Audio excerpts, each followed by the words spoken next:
Alright, bookworms, welcome back to another episode of book reading as always. And today we're going to read a new book again called The Giver, and it's a very famous book, and it's by Lois Lowry, and it's won a gold medal, but I can't read the inscription on it's the John Newbery medal, and it's the gold, so I'm assuming it's the best quality of for that award. We're going to be reading the introduction, which is quite long for a book, and the first chapter. Alright. Introduction. The Giver. 20 years? No kidding. 20 years? It's hard to believe. 20 years ago, I was much younger. My parents were still alive. Two of my grandchildren had not yet been born, and another one, now in college, was an infant. 20 years ago, I didn't own a cell phone. I didn't know what quinoa was, and I doubt I had ever tested kale. There had recently been a war. Now we refer to that one as the First Gulf War. But back then, mercifully, we didn't know there would be another. Maybe a lot of us weren't even thinking about the future then, but I was, and I'm a writer. I wrote The Giver on a big machine that had recently taken the place of my much beloved typewriter, and after I printed the pages, I dropped the book. Pages very noisily. I had to tear them apart one by one at the perforated edges. When I referred to it as my computer, someone more knowledgeable pointed out that my machine was not a computer. It was a dedicated word processor. Oh, okay, then, I said, as if I understood the difference. As I carefully separated those 200 or so pages, I glanced again at the words I had typed on them. I could see that I had written a complete book. It had all the elements of the 17 or so books I had written before, the same things students of writing lists on school quizzes: characters, plot, setting, tension, and climax. Though I didn't reply as he had hoped to a student who emailed me some years later with the request, "Please list all these similes and metaphors in the Giver." I'm sure it contained those as well. I typed "the end" after the intentionally ambiguous final paragraphs, but I was aware that this book was different from the many I had already written. My editor, when I gave him the manuscript, realized the same thing. If I had drawn a cartoon of him reading those pages, it would have had a text balloon over his head. The text would have said simply, "Gulp." But nothing prepared me for this reader's reactions. I had always received lots of letters from kids, frequently writing a class assignment. One began, "This is a friendly letter."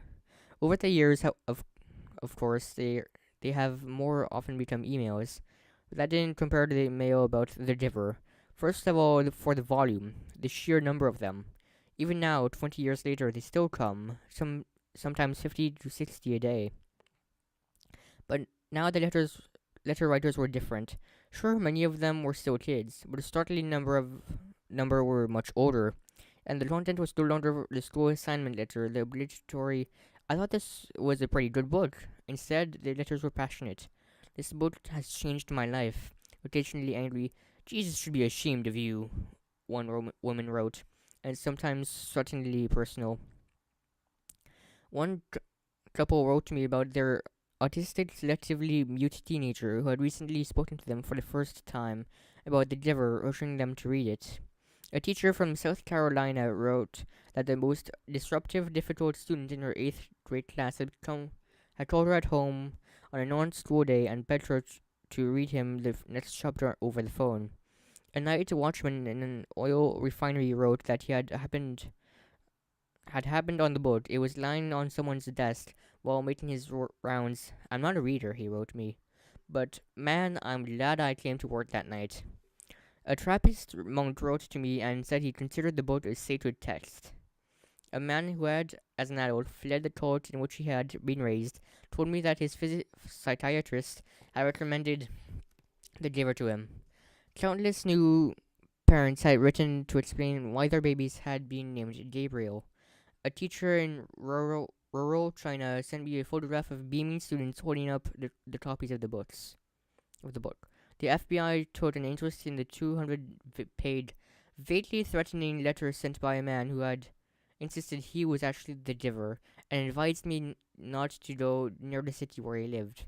A teenage girl wrote that she had been considering suicide until she read The Giver. One young man wrote a proposal of marriage to his girlfriend inside the book and gave it to her. She said yes. But a woman told me in a letter that I was clearly a disturbed person and she hoped I would get some help. Somehow, this book and what it has to say has touched a lot of people from all walks of life and from many cultures, since over the years it has been translated into countless languages from, I'm going to butcher this, such to Hungarian to Thai. Recently, I have reluctantly turned down invitations to speak about the giver in, oh my god, um, Kyrgyzstan and Korea, where I am told readers are just as affected by it as they are in Toledo and Tucson. A stage adaptation of The Giver has been performed in cities and towns across the USA for years. More recently, an opera has been composed and performed. And soon there will be a film. Does The Giver have the same effect when it is presented in a different way? It's hard to know. A book, to me, is almost sacrosanct, such as an individual and a private thing.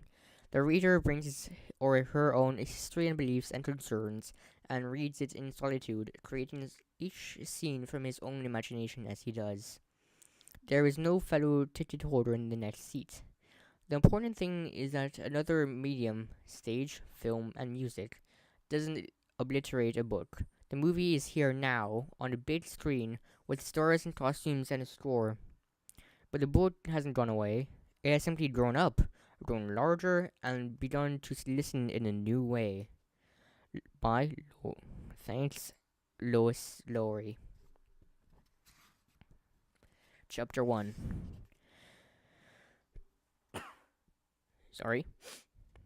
It was almost December, and Jonas was beginning to be frightened. No, wrong word, Jonas thought. Frightened meant that deep, sickening feeling of something terrible about to happen. Frightened was the way he had felt a year ago when an unidentified aircraft had flown the community twice. He had seen it both times. Squinting towards the sky, he had seen the sleek jet, almost a blur at its high speed, go past, and a second later heard the blast of sound that followed. Then, one more time, a moment later, from the opposite direction, the same plane. At first, he had been only fascinated. He had never seen an aircraft so close, for it was against the rules for pilots to fly over the community. Occasionally, when supplies were delivered by cargo planes to the landing field across the river, the children rode their bicycles to the riverbank and watched, intrigued, the unloading and then the takeoff directed to the west, always away from the community. But the aircraft a year ago had been different. It was not a squat, flat-bellied cargo plane, but a needle-nosed, single-pilot jet. Jonas, looking around anxiously, had seen others, adults as well as children, stop what they were doing and wait, confused, for an explanation of the frightening event. Then all the citizens had been ordered to go into the nearest building and stay there. Immediately, the rasping voice through the speakers had said, "Leave your bicycles where they are." Instantly, obediently, Jonas had dropped his bike on the side of the path behind his family's dwelling. He had run indoors and stayed there, alone. His parents were both at work, and his little sister Lily was at the child care center where she spent her after-school hours. Looking through the front window, he had seen no people, none of the busy afternoon crew of street cleaners, landscape workers, and food delivery people who usually populated the community at that time of the day. He saw only the abandoned bikes here and there on their sides. An upturned wheel on one was still revolving slowly. He had been frightened then. The sense of his own community silent, waiting, had made his stomach churn. He had trembled. But it had been nothing. Within minutes the speakers had clattered again, and the voice, reassuring now and less urgent, had explained that the pilot in training had misread his navigational instructions and made a wrong turn. Desperately, the pilot had been trying to make his way back before his error was noticed. Needless to say, he will be released, the voice had said, followed by silence. There was an ironic tone to that final message, as if the speaker found it amusing. And Jonas had smiled a little, though he knew that what a grim statement it had been. For a contributing statement to be released from the community was a final decision, a terrible punishment, an overwhelming statement of failure. And if you guys don't know, later on we're gonna learn that it's being killed. Even the children were scolded if they used the term lightly at play, jeering at a teammate who missed a catch or stumbled in a race. Jonas had done it once, had showed it to his best friend. "That's it, Asher, you're released."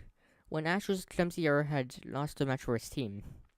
He had been taken aside for a brief and serious talk by the coach, had hung his head with guilt and embarrassment, and apologized to Asher after the game. Now, thinking about the feeling of fear as he paddled home along the river path, he remembered the moment of palpable, stomach-sinking terror when the aircraft had streaked above. It was not what he was feeling now with December approaching. He searched for the right word to describe his own feeling. Jonas was careful about language, not like his friend Asher, who talked too fast and mixed things up, scrambling words and phrases until they were barely recognizable and often very funny. Jonas grinned, remembering the morning that Asher had dashed into the classroom, late as usual, arriving breathlessly in the middle of the chanting of the morning anthem.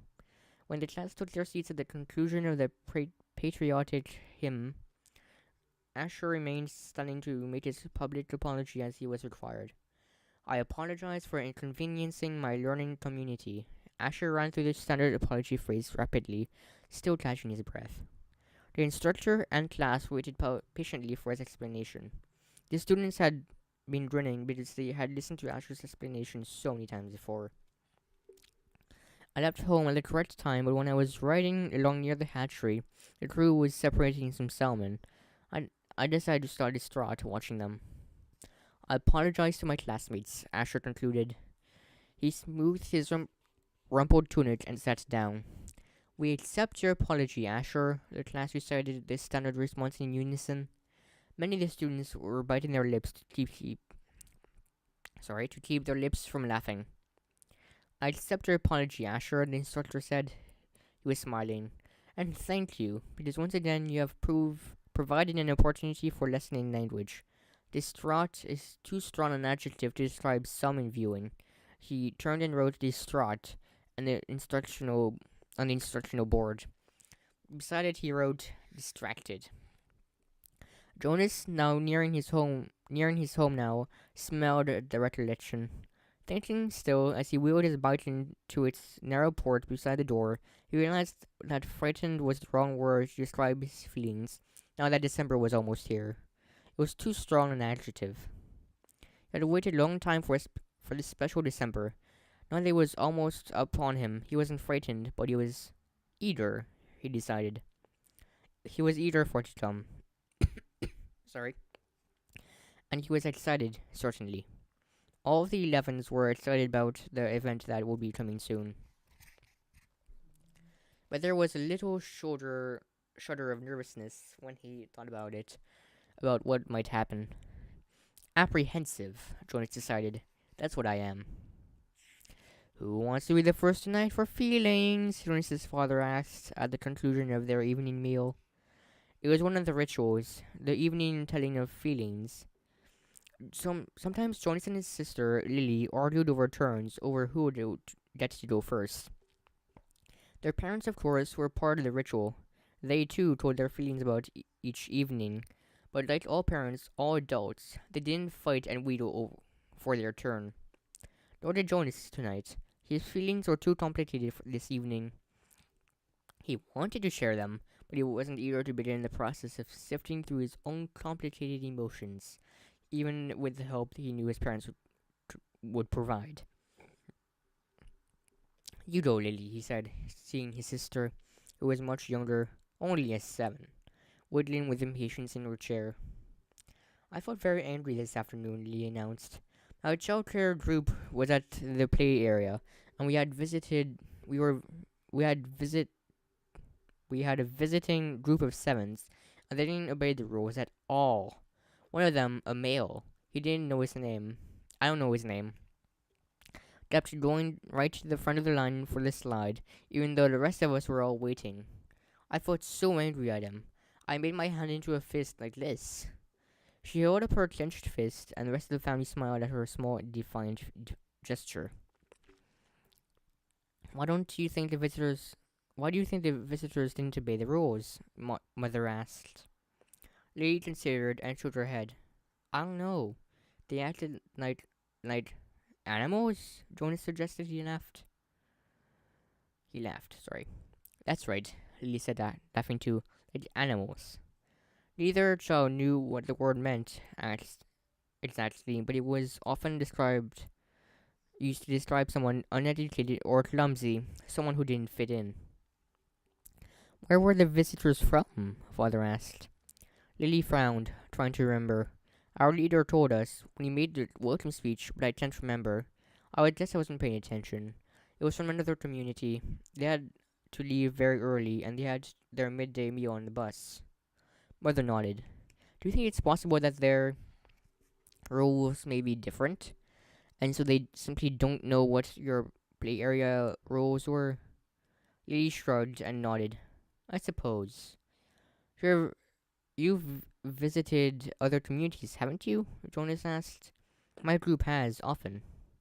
Lily nodded again. When we were sixes, we went and shared a whole school day with a group of sixes in their community. How did you feel when you were there? Lily frowned. I felt strange.